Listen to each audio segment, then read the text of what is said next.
ദൈവത്തിന് സ്തുതി.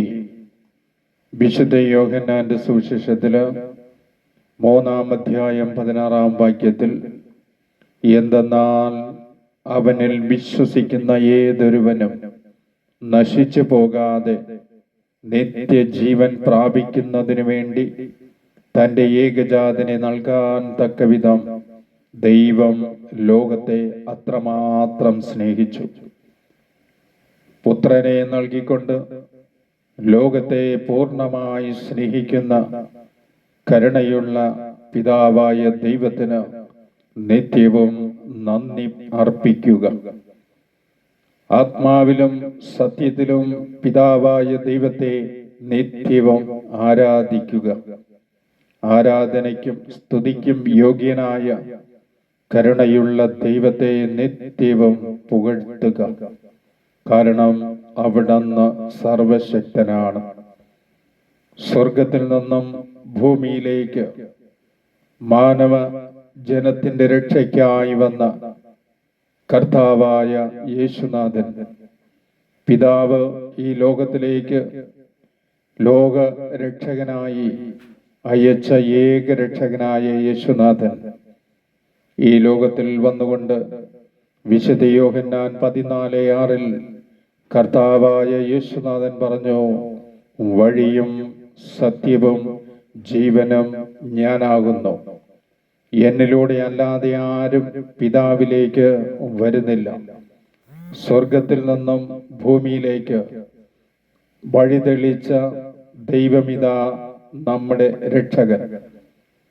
അസത്യത്തെ മാറ്റി സത്യത്തെ വെളിപ്പെടുത്തിയ കർത്താവായ യേശു ഏക രക്ഷകൻ.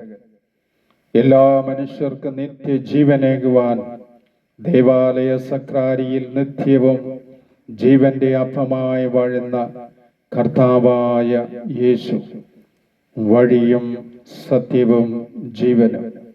ഈ സത്യത്തെ പൂർണ്ണമായി അറിയണമെങ്കിൽ കർത്താവായ യേശുനാഥൻ വിശുദ്ധ യോഹന്നാൻ 16:13 ലോകത്തോട് പറഞ്ഞു, സത്യാത്മാവ് വരുമ്പോൾ നിങ്ങളെ സത്യത്തിന്റെ പൂർണ്ണതയിലേക്ക് നയിക്കും. സത്യത്തിന്റെ പൂർണ്ണതയിലേക്ക് നയിക്കുന്ന ദൈവാത്മാവിലൂടെ അല്ലാതെ പിതാവായ ദൈവത്തിന്റെ ശക്തിയും സ്നേഹവും രക്ഷകനായ യേശുവിൻ്റെ സാന്നിധ്യവും അനുഗ്രഹവും മനസ്സിലാക്കുവാൻ സാധിക്കുകയില്ല.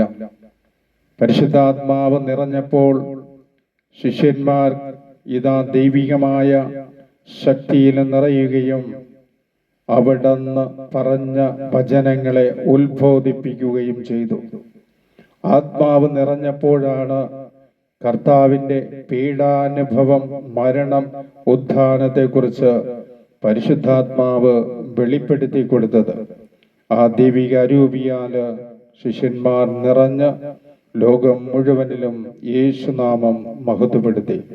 നമ്മയും ദൈവം വിളിക്കുന്നു, ഈ ലോകത്തിന്റെ മോഹങ്ങളെ ത്യജിച്ചുകൊണ്ട് നിത്യജീവൻ സ്വന്തമാക്കുവാൻ കർത്താവിൻ്റെ മക്കളായി, അവിടത്തേക്ക് വിലപ്പെട്ട മക്കളായി നമുക്ക് ഈ ഭൂമിയിൽ ജീവിക്കാം.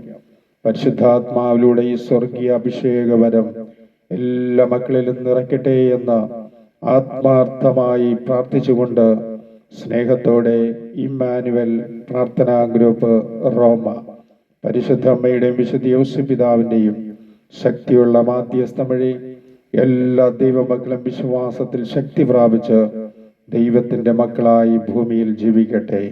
ഹല്ലേലൂയ.